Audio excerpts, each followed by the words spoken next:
பெண்ணும் இல்லாமலேயே குழந்தைகளை உருவாக்க முடியும் என்று சொன்னார்.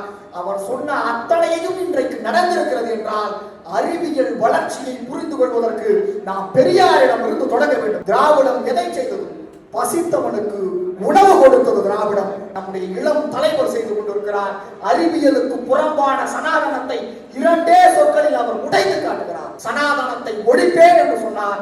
சனாதன ஒழிப்பு என்பது மதங்களுக்கு எதிரானதல்ல, பார்ப்பனியத்துக்கு எதிரானது. நடித்துக் கொண்டிருப்பவர்களுக்கு மத்தியிலே படித்துக் கொண்டு படிக்க வைத்துக் கொண்டு சமூக நீதியை, சமத்துவத்தை, சகோதரத்துவத்தை, மதச்சார்பின்மையை நேற்று கட்சி தொடங்கிய நடிகர் ஏதோ மாநாடு புத்தக வெளியீட்டிலே பங்கு பெற்றிருக்கிறார். உங்களுடைய கருத்து என்ன? 4 சொற்கள் தான் இந்த திராவிட நாட்டின் முழுமைக்கும் கடத்தக்கூடிய பெரும் பணியை நம்முடைய திராவிட இயக்கம் செய்து கொண்டிருக்கிறது. தோழர்களே, உங்கள் அனைவருக்கும் என்னுடைய வணக்கம். இந்த அவர்களே இவர்களே என்று பேசுவதை குறித்து ஒரு நடிகர் பேசினார் என்று அன்பிற்குரிய அண்ணன் என்ஆர் இளங்கோ அவர்கள் சொன்னார். அதே நடிகரை அடுத்த கூட்டத்தில் 5 முறை அவர்களே இவர்களே என்று சொல்ல வைத்து, அவர்களே இவர்களே என்பது வெறும் சொல்லல்ல, அதற்கு பின்னால் ஒரு நூற்றாண்டினுடைய சுயமரியாதை வரலாறு இருக்கிறது என்பதை நிரூபித்தது திராவிட இயக்கம். அப்படியே தலைப்புக்குள் செல்வதற்கு ஆசைப்படுகிறேன். திராவிடம் சாதித்தது என்ன? இந்த தலைப்பை எடுப்பதற்கு இந்திய துணைக்கண்டத்திலேயே ஒரு கட்சிக்கு திராணி இருக்கும் என்றால் அது திராவிட முன்னேற்ற கழகத்துக்கு மட்டும்தான் இருக்கிறது. ஏன் என்றால் இந்த கட்சியினுடைய உயிர் கொள்கை திராவிடம் என்பது. திராவிடம் சாதித்தது என்ன என்று யார் கேட்க வேண்டும்? மாற்று கட்சியை சார்ந்த தோழர்கள் கேட்க வேண்டும், அல்லது தன் வாழ்வில் மாற்றம் இல்லை என்று கேட்க வேண்டிய மக்கள் கேட்க வேண்டும். இது யாருமே கேட்காமல் எல்லாருக்கும் எல்லாமும் கிடைக்க வழி செய்த இயக்கம் என்பதால் நாங்களே வேலையை வைத்து, நாங்களே அந்த கேள்வியை கேட்டு, நாங்களே அதற்கு பதிலையும் கொடுப்பதற்கு தயாராக. என்னுடைய தலைப்பு திராவிடம் சாதித்தது என்ன என்ற கேள்வியில் திராவிடமும் அறிவியல் வளர்ச்சியும் என்ற தலைப்பிலே நான் பேசுகிறேன். அறிவியல் என்ற சொல், நான் அடிப்படையில் தமிழ் இலக்கிய ஆய்வாளர் தோழர்களே, அறிவியல் என்ற சொல் தமிழ் இலக்கியத்தில் பயன்படுத்தப்பட்டிருக்கிறதா? இல்லை. அறிவு இருக்கிறது, இயல் இருக்கிறது, ஆனால் அறிவியல் என்ற சொல் இருக்கிறதா? இல்லை. ஆனால் வள்ளுவன் ஒரு குறளில் அதை சூசகமாக நமக்கு சொல்லுகிறான். எந்த குறளிலே சொல்லுகிறான்? ஆற்றின் அளவறிந்து கற்க என்று சொல்லுகிறார். ஆற்றின் அளவறிந்து கற்க, அவை அஞ்சா மாற்றம் கொடுத்தற்பா பொருட்டே என்று சொல்லுகிறார். அதாவது நீங்கள் ஒரு அவை சார்ந்த, அறிவு சார்ந்த அவையிலே நீங்கள் பேச வேண்டும் என்று சொன்னால் அந்த அவையில் நீங்கள் அளவையியல் என்று தமிழ் மரபிலே ஒன்று உண்டு. அந்த அளவையியல் என்றால் தர்க்கம் என்று சொல்வார்கள். அதாவது லாஜிக்கல் அப்ரோச், கிரிட்டிக்கல் அப்ரோச் என்று 2 இருக்கிறது. இந்த 4 தலைப்புகளையும் நான் ஒரு தொடர் கண்ணிகளாக பார்க்கிறேன். ஒரு கருத்து எப்படி உருவாகிறது? ஒரு கருத்தரங்கத்திலே உருவாகி விவாதத்தை, உரையாடலை தொடங்குகிறது. அந்த கருத்து கொள்கையாக மாறுகிறது. அந்த கொள்கை பொதுக்கூட்டத்தின் வாயிலாக மக்களிடம் சென்று சேர்கிறது. அந்த கொள்கையை சொல்லி நம்முடைய கழகம் அதிகாரத்தை கேட்கிறது. அதிகாரம் நமக்கு கிடைத்த பிறகு அந்த கொள்கை திட்டமாக மாறுகிறது. அந்த திட்டம் மக்கள் நலனை கொடுக்கிறது. ஆக சமூக மாற்றம் என்பது கருத்து. அந்த சமூக மாற்றத்தை கொள்கையாக மாற்றும் போது அது சமூக நீதியாக மாறுகிறது. அதை திட்டமாக மாற்றும் போது அது தொழில் வளர்ச்சியாக மாறுகிறது. இது எல்லாவற்றிற்கும் அடிப்படையாக அறிவியல் வளர்ச்சி தான் இருக்கிறது. இந்த அறிவியல் வளர்ச்சியை புரிந்து கொள்வதற்கு என்னோடு ஒரு வரலாற்று பயணத்துக்கு உங்களை நான் அழைக்கிறேன். 1943 ஒரு சுயமரியாதை திருமணத்திலே பெரியார் பேசுகிறார். எந்த தலைப்பிலே பேசுகிறார்? இனி வரும் உலகம் என்ற தலைப்பிலே பேசுகிறார். அன்பிற்குரிய தோழர்களே, இனி வரக்கூடிய உலகம் எப்படி இருக்கும் என்பதை 1943 பெரியார் சொல்லுகிறார். எப்படி சொல்லுகிறார் தெரியுமா?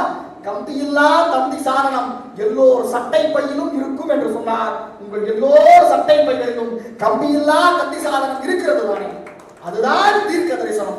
அந்த நூலினுடைய முதல் பகுதியில் பெரியார் சொல்லுவார், நான் புராணங்களை அடிப்படையாக வைத்து, கட்டுக்கதைகளை அடிப்படையாக வைத்து ஜோசியம் சொல்லவில்லை. சமூகத்தின் அசை இயக்கங்களை உள்வாங்கி சமூக ஓர்மையோடு எதிர்காலம் எப்படியெல்லாம் இருக்கும் என்பதை நான் அவதானித்து பார்க்கிறேன் என்று சொன்னார் பெரியார். அதனுடைய நீட்சியாக பெரியார் இன்னும் சொல்லுகிறார், ரேடியோ எல்லோருடைய தொப்பிக்குள் இருக்கும் என்று சொன்னார். நீங்கள் எல்லோரும் இன்றைக்கு ஹெட்செட் என்று அணிகிறீர்களே, அந்த ஹெட்செட்டை அன்றைக்கே சிந்தித்திருக்கிறார் பெரியார். அதோடு நின்றாரா? அதனுடைய நீட்சியாக ஆணும் பெண்ணும் இல்லாமலேயே குழந்தைகளை உருவாக்க முடியும் என்று சொன்னார். அவர் சொன்ன அத்தனையும் இன்றைக்கு நடந்திருக்கிறது என்றால் அறிவியல் வளர்ச்சியை புரிந்து கொள்வதற்கு நாம் பெரியாரிடம் இருந்து தொடங்க வேண்டும். அவர்களே, பெரியாரினுடைய நீட்சியாக நாம் கலைஞருக்கு வருவோம். 1967ஆம் ஆண்டு முதலாக டிசிஎஸ் என்ற நிறுவனம் தொடங்கப்படுகிறது. அந்த நிறுவனம் தொடங்கப்பட்ட போது பரவலாக இந்தியாவிலே கணினி என்ற பெயர் கூட அறிமுகப்படுத்தப்படவில்லை. 1970 நான் பணிபுரிந்து கொண்டிருக்கக்கூடிய தமிழ்நாடு பாடநூல் கழகத்தை கலைஞர் தொடங்குகிறார்.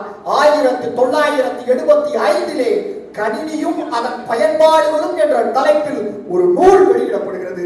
கணினி என்ற சொல்லே பரவலாக்கம் படாமல் இருக்கக்கூடிய காலத்திலே கணினியும் அதன் பயன்பாடுகளும் என்ற ஒரு தலைப்பிலே புத்தகத்தை வெளியிட்டு அதன் வாயிலாக இனி வரக்கூடிய காலம் என்பது கணினி மயமாக இருக்கும் என்பதை அன்றைக்கே கணித்தவர் நம்முடைய முத்தமிழறிஞர் கலைஞர் என்பதை அதோடு நின்றாரா? 1997 இந்திய துணை கண்டத்திலேயே முதல் முறையாக தகவல் தொழில்நுட்பத்திற்காக ஒரு திட்டம் வகுக்கப்பட்டது என்றால் அதை வகுத்தவர் நம்முடைய முத்தமிழறிஞர் கலைஞர். 1999 பிற்பகுதியிலே கலைஞர் சிந்திக்கிறார். இன்றைக்கு விஸ்வகர்மா என்று கொண்டு வந்திருக்கிறார்களே, குலத்தொழிலை மாற்று வடிவத்தில் ஒன்றிய அரசு நம் மீது திணித்துக் கொண்டிருக்கிறது. அதை எதிர்த்து நாம் சமர் செய்கிறோம். கலைஞர் அன்றைக்கே நினைத்து பார்த்திருக்கிறார். செருப்பு தைக்கக்கூடிய ஒரு தொழிலாளியினுடைய மகன் செருப்பு தான் தைக்க வேண்டுமா? ஏன் அவனால் கணினியும் கோட்டையும் சூட்டையும் போட்டுக்கொண்டு ஏசி அறையிலே கணினியை பயன்படுத்த முடியாதா என்று சிந்தித்து பார்க்கிறார். புத்தாயிரத்தின் தொடக்கத்திலே 2000ஆம் ஆண்டிலே டைடல் பூங்காவை தொடங்குகிறார் கலைஞர்.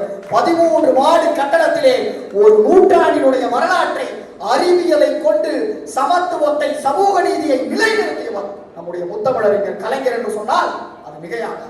அவர் வழியில் வந்த நம்முடைய தமிழ்நாட்டினுடைய முதலமைச்சர் மு.க. ஸ்டாலின் அவர்கள் இன்றைக்கு கலைஞர் அவர்கள் ஒரு பூங்காவை கொண்டு வந்தார். நான் தமிழ்நாடு முழுக்க டைடல் பூங்காக்களாக மாற்றுவேன் என்று சொல்லி கோவையிலும் மாவடியிலும் டைடல் பூங்காக்களை திறந்து வைத்து குப்பனுக்கும் சுப்பனுக்கும் கம்ப்யூட்டரை பயன்படுத்தி ஏசி அறையிலே 21 மாடி கட்டடத்திலே பணிபுரிவதற்கான வாய்ப்பை அமைத்துக் கொடுத்தது அறிவியலின் வாயிலாக சமூக நீதி என்ற புள்ளியை நோக்கி நகர்த்தியவர் நம்முடைய முதல்வர் மு.க. ஸ்டாலின் அவர்கள்.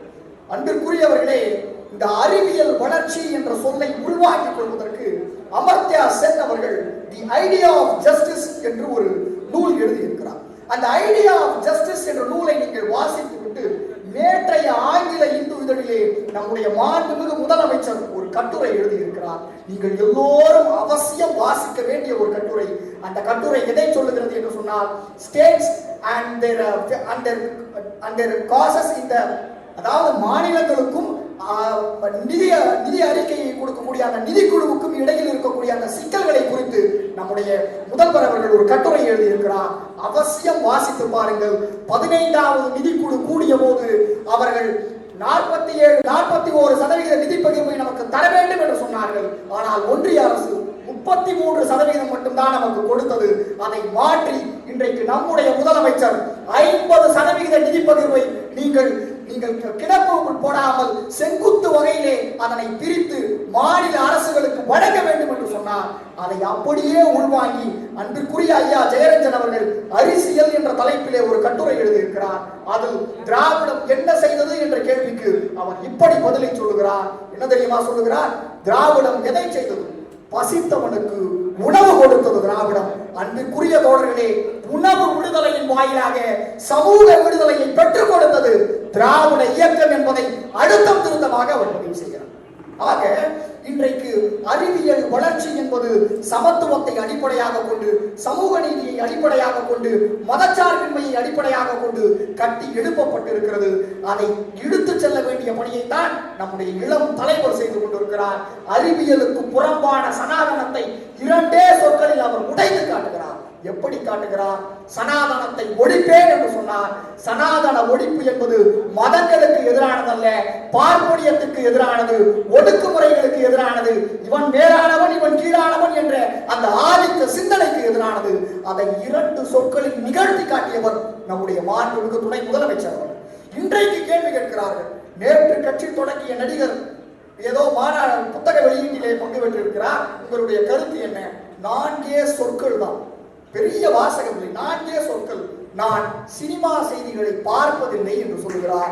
நடித்துக் கொண்டிருப்பவர்களுக்கு மத்தியிலே படித்துக் கொண்டு படிக்க வைத்துக் கொண்டு சமூக நீதியை, சமத்துவத்தை, சகோதரத்துவத்தை, மதச்சார்பின்மையை இந்த திராவிட நாட்டின் முழுமைக்கும் கடத்தக்கூடிய பெரும் பணியை நம்முடைய திராவிட இயக்கம் செய்து கொண்டிருக்கிறது. தோழர்களே, இந்த ஓர்மையோடு இனி வரக்கூடிய சமுதாயத்தை திராவிட இயக்கத்தை அடித்து விடுவேன், ஒழித்து விடுவேன் என்று கூக்குரல் இட்டவனெல்லாம் அங்கே கல்லாய் கிடக்கிறான். அதைத்தான் வள்ளுவன் அழகாய் சொல்லுவான். தோழர்களே, என்னை முன் நில்லன்மின் தெவ்வில் பலர் என்னை முன் நின்று கல் நின்றவர் என்பான்.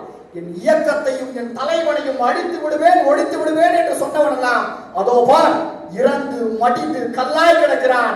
எங்களுடைய இயக்கமும், எங்களுடைய கட்சியும், எங்களுடைய கருத்தும், எங்களுடைய சித்தாந்தமும் 75 ஆண்டுகளை கடந்து இன்றைக்கும் சமூக நீதியால், சமத்துவத்தால், மதச்சார்பின்மையால் இருக்கிறது என்றால் இதைத்தான் திராவிட இயக்கம் செய்தது. அறிவியல் என்பது கீழில் இருந்து வான் நோக்கி செல்வது அல்ல, பள்ளத்தில் இருந்து சமத்துவத்திற்கு வரவைப்பதற்காக அறிவியலை பயன்படுத்திய இயக்கம் நம்முடைய திராவிட முன்னேற்ற கழகம் என்று சொல்லி இந்த வாய்ப்பை வழங்கிய திமுகவினுடைய சட்டத்துறைக்கு நன்றி பாராட்டி விடைபெறுகிறேன். நன்றி, வணக்கம்.